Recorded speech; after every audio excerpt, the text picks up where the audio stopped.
And now Fabi is showing us the idea of his opening. Strange imbalanced pawn structure. He will then put the bishop out this way, or maybe out this way. He's going to try to put his knight here. He's going to play queen a4. He's going to put pressure on this diagonal. This has never been played before. So let's see what he can develop. He plays queen b3. Hikaru slides the bishop out of danger.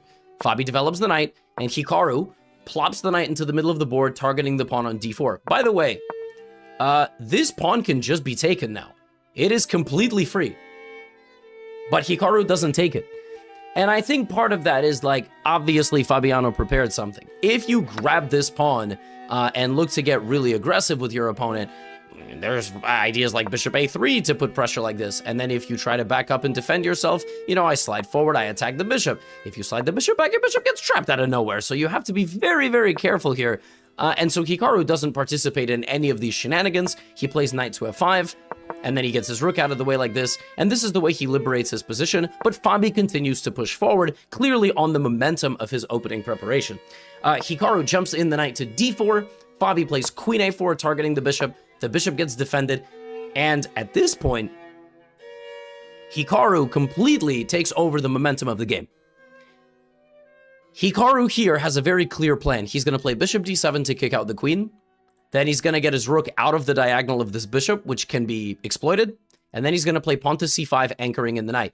Now, Fabi looks like he can take and then take this rook. He can't. I mean, he can, but he can't, and he probably shouldn't. Because if he takes the rook, suddenly all the squares near his king are completely vulnerable. And he's actually just much worse, if not lost.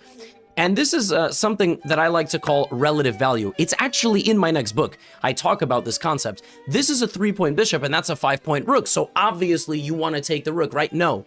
In every position that you play as an intermediate player, I cover this in my next book, pieces are worth a little different. This is not really a 5-point rook, and this is a 4-point bishop. Because when that bishop collapses, your king collapses, right? So Fabi doesn't get involved in any of that, but look at Fabi's time. The next 3 moves, Fabiano Caruana spends 1 hour. He spends approximately all his time, 27 minutes on the clock from 1 hour and 37 minutes. So it is just looking like Fabi is not feeling the position. Hikaru has found a way to stabilize. His knight is really strong in the middle of the board. He's just going to make a couple of trades and probably put the pressure on. He plays a6. You know, he controls b5. He's even maybe preparing b5 himself. Fabi now takes on e6.